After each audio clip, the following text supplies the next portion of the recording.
Exam मंत्रा की online classes में आप सबका स्वागत है।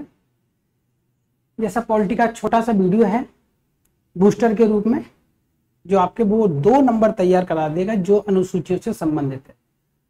अनुसूची 8 से मोस्टली कई बार क्वेश्चन आते रहे, जैसे अनुसूची 8 में क्या दिया हुआ है, अनुसूची 8 में कितनी भाषाएं हैं, कौन कौन सी भाषा कब जोड़ी गई, संविधान जब लागू हुआ था 1950 में तो अनुसूचियों में कितनी भाषाएं थी और वर्तमान में कितनी भाषाएं। क्वेश्चन आयोग मोस्टली कई बार सामान्य रूप में पूछता रहा है, डायरेक्ट और स्ट्रेट फॉरवर्ड तथ्यात्मक क्वेश्चन है। अगर तथ्य याद है तो आप लगा पाओगे, कंफ्यूजन अन्यथा नहीं होता रहेगा। तो मैं कोशिश कर रहा हूं कि वो तथ्य जो गलत नहीं हो आपका, उसके लिए तो हम लोग देखते हैं जब 1950 में संविधान लागू हुआ,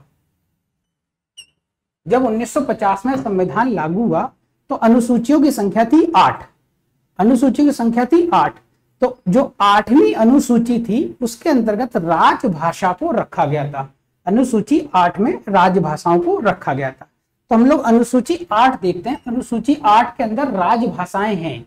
1950 में जब संविधान लागू हुआ तो अनुसूची 8 के अंतर्गत 14 भाषाएं रखी गई थी। 1950 में जब संविधान लागू हुआ 26 जनवरी 1950 में, तो संविधान की 8वीं अनुसूची के अंतर्गत 14 भाषाएं शामिल की गई थी। अगर हम वर्तमान की स्थिति देखें तो 2021 में जब पढ़ा रहा हूं उस समय की स्थिति तक बता रहा हूं, आज की तारीख तक संविधान के अंदर 22 भाषाएं हैं। 14 से 22 के बीच में कुल भाषाएं जोड़ी गई 8 भाषाएं जोड़ी गई। तो ये भाषाएं किसी न किसी संविधान संशोधन के तहत जोड़ी गई होंगी। ये 8 भाषाएं धीरे धीरे करके विभिन्न संविधान संशोधनों के द्वारा हमारे संविधान में जोड़ी गई। तो हम देखते हैं कि 8 भाषाएं कैसे जोड़ी गई। पहले 1 जोड़ी गई, फिर 3 जोड़ी गई, फिर 4 जोड़ी गई। तो पहली बार 14 भाषाओं में एक भाषा जोड़ी गई, 14 भाषाओं में एक भाषा जोड़ी गई और भाषाओं की संख्या हो गई जाके 15। कब हुई? 1967 में भाषाओं की संख्या हो गई थी 15। कौन से संविधान संशोधन से? 21वें संविधान संशोधन से भाषाओं की संख्या 15 हो गई। वह भाषा जो जोड़ी गई थी इस ब्लैंक स्थान पर, उसका नाम है सिंधी भाषा। कौन सी भाषा जोड़ी गई? सिंधी भाषा जोड़ी गई। भाषा जोड़ी गई सिंधी भाषा जोड़ी गई 15वीं भाषा के रूप में 1967 में। उसके बाद 1992 में 3 भाषाएं जोड़ी गई हमारी 15 भाषाओं में। 15 भाषाओं में 3 भाषाएं और जोड़ दी गई और भाषाओं की संख्या 1992 के अंदर हो गई 18। 1992 में 71वें संविधान संशोधन से 3 भाषाएं जोड़ दी गई। कितनी भाषाएं जोड़ दी गई? 3 भाषाएं जोड़ दी गई। कौन कौन सी जोड़ी गई? तो पहली भाषा थी मणिपुरी, दूसरी भाषा थी नेपाली और तीसरी भाषा थी कोंकणी। ये 3 भाषाएं जोड़ी गई। 15 में 3 जोड़ दी गई, संख्या हो गई 18। भाषाएं कौन कौन सी जोड़ी गई? मणिपुरी, नेपाली, कोंकणी। इसके बाद इसमें पुनः 4 भाषाएं जोड़ी गई 2003 में। कब जोड़ी गई? 2003 में 4 भाषाएं जोड़ दी गई। कौन से संविधान संशोधन से? 92 में संविधान संशोधन से। 92 में संविधान संशोधन के तहत इसमें 4 भाषाएं जोड़ी गई। 92 में संविधान संशोधन से 4 भाषाएं जोड़ी गई। 4 भाषाएं जोड़ी गई। इसमें 4 भाषाएं जोड़ दी गई 2003 में। 2003 में 4 भाषाएं जोड़ दी गई 92 में संविधान संशोधन से। कौन कौन सी वे भाषाएं थी? तो पहली थी बोडो। एक भाषा थी बोडो, दूसरी थी डोंगरी, तीसरी भाषा थी मैथिली और चौथी भाषा थी संथाली। 92 में संविधान संशोधन से 2003 में 18 भाषाओं में 4 भाषा जोड़ी गई। भाषाओं की संख्या हो गई थी 2003 में 22, जो वर्तमान में भी है। वर्तमान में कितनी? 22। कौन से संविधान संशोधन से? 92 में संविधान संशोधन 2003 से जोड़ी गई। कौन कौन सी जोड़ी गई? बोडो, डोंगरी, मैथिली, संथाली। ये 4 भाषाएं जोड़ दी गई और वर्तमान की संख्या हमें प्राप्त हुई 22 भाषाएं। स्क्रीनशॉट चाहो आप ले सकते हो। इसके बाद हम देखते हैं कि भारतीय संविधान में या भारतीय व्यवस्था में इन भाषाओं के अतिरिक्त क्लासिकल भाषाओं को दर्जा दिया गया। क्या किया गया? दर्जा दिया गया है हमारे राज्य व्यवस्था के अंतर्गत या भारत सरकार के द्वारा या सांस्कृतिक मंत्रालय के द्वारा मान्यता दी गई है 6 क्लासिकल भाषाओं को। ये अनुसूची में नहीं है, ये हम अलग से बता रहे हैं क्योंकि यहां से एक क्वेश्चन आता है कि भारत की कितनी भाषाएं क्लासिकल हैं और सबसे प्राचीन क्लासिकल भाषा कौन सी है, तो वो देखते हैं। तो वर्तमान में क्लासिकल भाषाओं की संख्या है 6, जिसे हम सांस्कृतिक भाषाएं भी कहते हैं। तो 6 भाषाएं हैं हमारी क्लासिकल। कौन कौन सी है भाषाएं? तो उन भाषाओं में सबसे पहला है तमिल और तेलुगु। ये एक साथ याद रखेंगे हम लोग, याद रखने में सुविधा होगी। तमिल और तेलुगु, तमिल और तेलुगु। तीसरे नंबर पर मलयालम और चौथे नंबर पे कन्नड़। इसको एक साथ याद रखेंगे, कन्नड़ मलयालम। मलयालम भाषा है केरल की। कन्नड़ वो जाति कन्नड़ के तट पे जो सामान्यतः गोवा, महाराष्ट्र और कर्नाटक का कुछ हिस्सा कवर करता है, तो वहां बोली जाती है कन्नड़। तेलुगु भाषा आंध्र प्रदेश में बोली जाती है, तमिलनाडु में तमिल भाषा बोली जाती है। इसके बाद 2 भाषाएं और है। 5वां नंबर पे है संस्कृत भाषा और 6वें नंबर पे उड़िया या उड़ीसा भाषा। सबसे अंत में जो जोड़ी गई 6वीं भाषा वह है उड़िया या उड़ीसा। तो उड़िया और संस्कृत को आप एक साथ रखेंगे तो इस प्रकार 6 भाषाएं आपको देखने को मिलती हैं क्लासिकल भाषा में। एक क्वेश्चन आया हुआ है, आयोग ने द्रविड़ भाषा की जुड़वा बहन किस भाषा को या किस लिपि को कहा जाता है? तो द्रविड़ भाषा की जुड़वा बहन कहा जाता है ब्राह्मी लिपि को। ब्राह्मी लिपि को कहा जाता है द्रविड़ भाषा की जुड़वा बहन। किसकी? द्रविड़ भाषा की जुड़वा बहन कहा जाता है ब्राह्मी लिपि को। संस्थान की तरफ से एक सूचना है जो आप बोर्ड पर देख रहे हैं। तो 67वां जो बीपीएससी है जिसका फॉर्म आने वाला है और जिसका डेट घोषित है 12 दिसंबर, उसका बैच संस्थान के द्वारा चल रहा है। इस संस्थान में अगर आप एडमिशन लेना चाहते हैं तो संस्थान के इस व्हाट्सएप नंबर पर जो आपको यहाँ बोर्ड पर दिख रहा है और हमारे डिस्क्रिप्शन में भी वो नंबर आ रहा होगा, इस पर आप एंट्री बीपीएससी लिखकर मैसेज कर देंगे। संस्थान से आपको 67 में बीपीएससी से रिलेटेड समस्त जानकारियां आपको प्रोवाइड करा दी जाएंगे।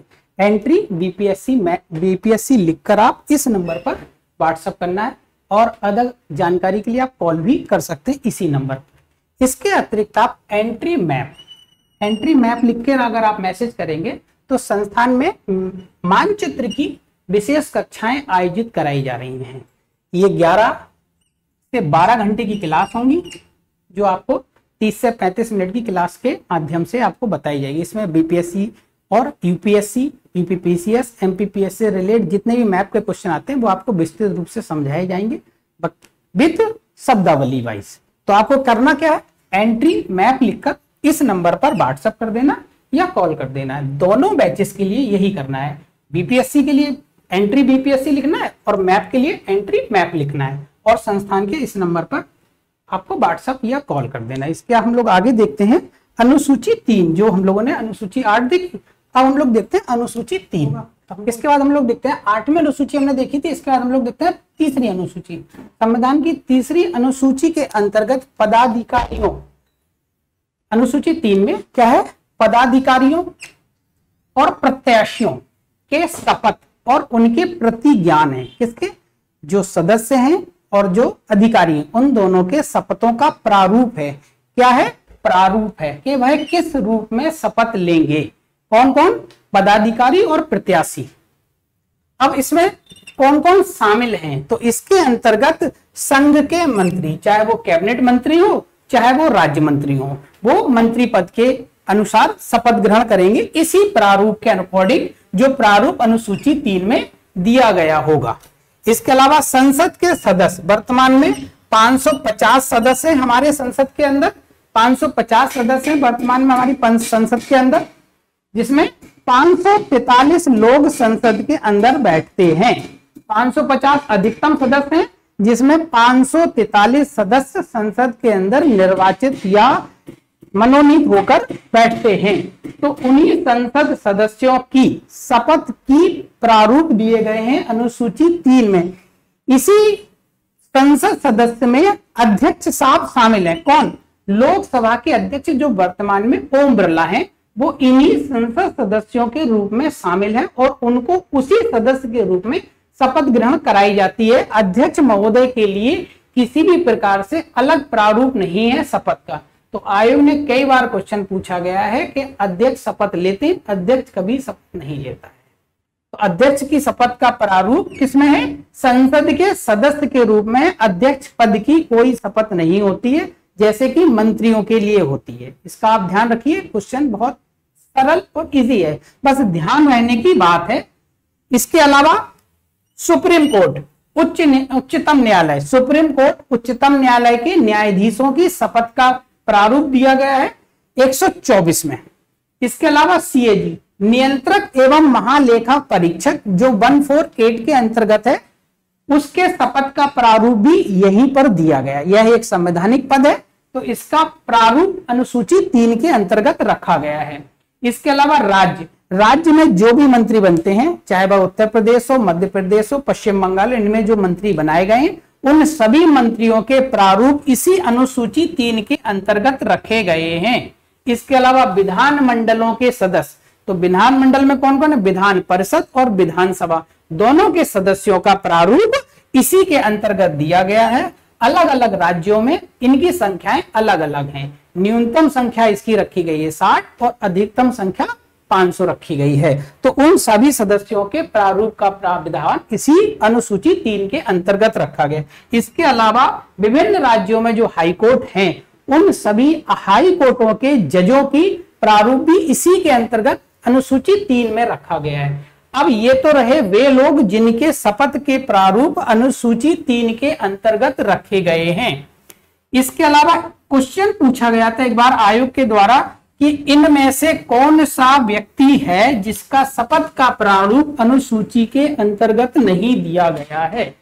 तो भारतीय संविधान के प्रशासनिक और पदाधिकारियों के अंतर्गत 3 व्यक्ति ऐसे हैं जिनके शपथ का प्रारूप नहीं दिया गया है अनुसूची 3 के अंतर्गत। तो ये 3 नाम जहां आपको मिले, उन लोगों को आप ध्यान रखना कि अनुसूची 3 में उनके प्रारूप या प्रतिज्ञान को शामिल नहीं किया गया है। इनके लिए संविधान में अलग से एक प्रोविजन या अनुच्छेद कोड किया गया है। तो हम देखते हैं राष्ट्रपति की शपथ अनुसूची 3 के अंतर्गत नहीं है। यह अनुच्छेद 60 में दी गई है। अनुच्छेद 60 में राष्ट्रपति जी की शपथ का प्रारूप दिया गया है। इसी प्रकार दूसरे माननीय हैं हमारे उपराष्ट्रपति जी। उपराष्ट्रपति राज्यसभा के पदेन सभापति होते हैं। यह भी राज्यसभा के सभापति के रूप में शपथ ग्रहण नहीं करते, यह शपथ ग्रहण उपराष्ट्रपति के रूप में करते हैं। जैसे लोकसभा के अध्यक्ष ओम बिरला जी शपथ ग्रहण नहीं करते, सदस्य के रूप में करते हैं, ऐसे ही उपराष्ट्रपति जी के लिए क्या है? शपथ का प्रारूप उपराष्ट्रपति के रूप में है, राज्यसभा के सभापति के रूप में नहीं है। ये किस आर्टिकल में है? तो ये 69 के अंतर्गत दिया गया है। 69 में उपराष्ट्रपति और 60 में राष्ट्रपति जी। इसके अलावा आता राज्य का संवैधानिक प्रमुख। राज्य का संवैधानिक प्रमुख कौन है? तो वो है राज्यपाल। राज्यपाल का भी शपथ ग्रहण अनुसूची 3 के तहत नहीं होता। इनके लिए अनुच्छेद 159 में प्रारूप अलग से दिया गया है। ये 3 व्यक्ति ऐसे हैं जो इस अनुसूची के अंतर्गत नहीं आते हैं। संविधान में 60 के अंदर राष्ट्रपति, 69 में उपराष्ट्रपति, 159 में माननीय राज्यपाल हैं। ये तीनों व्यक्ति अनुसूची से बाहर हैं।